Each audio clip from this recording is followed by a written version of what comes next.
Masquerade Mure Zimbabwe, welcome to our channel Zim Confessions and Deep Secrets. Kana kariki kutanka kukuya paneno channel, please don't forget to subscribe. Kana uchingwa gara waka subscribe, but don't forget to comment and share this video. Nasi Mure Zimbabwe tabigira yenye ya budi twani Zim Live. Zim Live ya buda ichiti pani 4 varume avo vanga vari employed na the former first lady Grace Mugabe. Varume ava harunzoka pia mukoti vachipomerwa mhosva yekuba household property ni cutlery zvazviri worth 500,000 United States dollars ku zvinhu zvinhu zvakabiwa kuimba ya ex-president Robert Mugabe ku Blue Roof iyo iri ku Borodale muHarare. Varume 4 ava vari kunzi mazita avo Papana Allen Chinamonya uyo ane makore 42 na Danmo Chinamonya ane makore 35.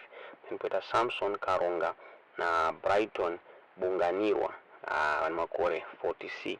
So zviri kunzi varume vari 4 vakapia before the Harare magistrate yanonzi Mariwanazo Gofa. Vari kunzi they are set to make their bail application. According to state prosecutor Lancelot Mutsokoti, Allen angari formerly employed as a groundsman before promotwa kuita a driver pamugore ra 2004 kusvika mugore ra 2002. Kare Danmo arikunzi he was employed zvakare as a groundsman and he was later promoted kuti aitwe driver in a similar period. Then Karonga arikunzi anga employed pa Blue Roof as an electrician. Then zvakare Bunganirwa arikunzi he was employed as a gardener.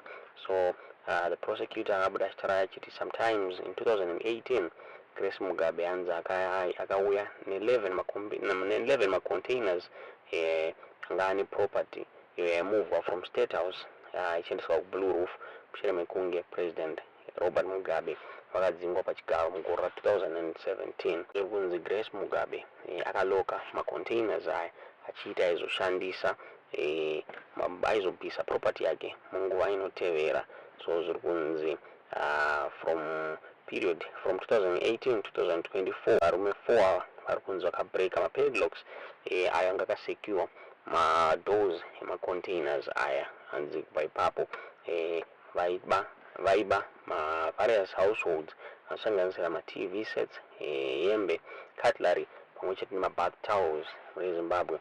So zviri kunzi this offense yakazodiscoverwa pana Grace Mugabe musi wa 22 May this year apa akavhizita paakaenda macontainers aya achida kuselecta mapieces of artifacts aibelonga to her husband ayo aida kuzodonata to the African Liberation Museum. So zviri kunzi this case yakaripotwa to the police musi wa 25 May Borodale police musi wa 25 May. And zviri kunzi the value yeproperty yakabiwa yaiestimatwa to be around 50,000 United States dollars. And kutaura kwatiri kuita zviri kunzi magoods akarecoverwa ari worth 2,000. So zviri kunzi mamwe ese aya asati arecoverwa. So kunzi the police detectives vakaconducta masearches kumba kwa Allen Chinamona apa vari kunzi pavakarecover cream men's suit ne white short sleeved men's suit pamwechete ne green bed cover pamwechete ne cream bed cover zvakare ne 2 matelevision sets black ne silver. Zvakare zviri kunzi kumba kwa Danmo Chinamona kwakawanikwa kune short sleeved men's suit zvakare ne one floweries anopf long sleeved shirt. Zvinhu zvakarecoverwa mumba Danmo Chinamona. Zvinzi recovery yemaproperties aya aiidentifywa na Grace Mugabe muri Zimbabwe. So kutaura kwatikuita varume ava vari mujeri vakasungwa. Zvashamisa vanhu vazhinji muri Zimbabwe. Tisingazive kuti munoona sei nyaya iyi. Tiudzei zvamuri kufunga pamusoro penyaya iyi mucomment section. This is not the first incident yakaitika kuna Grace Mugabe.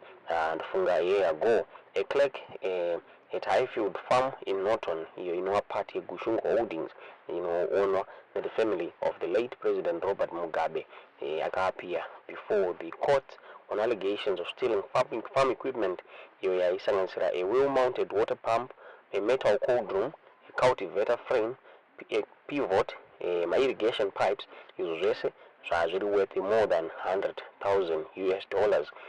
Gerald Mpatsi, uyo anova clerk, uyo aiva clerk paHighfield Farm yaGrace Mugabe, aipomerwa mhosva yekuba farming equipments iyaya through the back door. So zviri kunzi Mpatsi uyo anga responsible for receiving goods into the stores reZimbabwe. So zviri kunzi sometime last year Mpatsi uyo akabai combine harvester had a trailer kuHighfield Farm akaitengesera the one ainzi Mark Deza weku-Campansis Farm kuNorton for 1,400. So zviri according to my courts, Mpatsi akatengesa this trailer for price ingairi below the reserve price of 3,500 iyo yange yakapegwa during an auction. Zvakare zviri kunzi Mpatsi akabatsirana uyo ainzi Jabulani Dumbura uyo aipomerwa mhosva yekutengesa trailer. So zviri kunzi zvakare this trailer yaiita $3,500. Zvakare vaviri ava vanonzi vakaba a water pump iyo yanga inzi a pump yanga iri worth $35,000. Zviri zvakare Mpatsi abatsirana neanother person yainzi Farai Jemwa vakaba varunzi vakaba a metal cold room, vakaba a cultivator frame, vakaba ma-pivot pipes, vakaba ma-irrigation pipes, nemamwe components the center pivot from Highfield Farm. Zvinzi akamatengesera the one ainzi Choto. So these items were valued at $70,000 according to the state. Zvakabaranzwa zvese zvikawanikwa zviri worth $100,000. So this time zviri kunzi paBlue Roof pabiwa zvakare zvinhu zviri worth $500,000 zvinhu zvakabiwa muperiod ya2017 to 2023 asi zvakazodiscoverwa naGrace Mugabe this year pamushure mekunge anga akutsvaga ma-artifacts aRobert Mugabe aya aizodonata ku-the Liberation Museum reZimbabwe. Tingazive kuti munoonawo sei nyaya iyi. Tiudzire zvamuri kufunga pamusoro penyaya iyi mucomment section.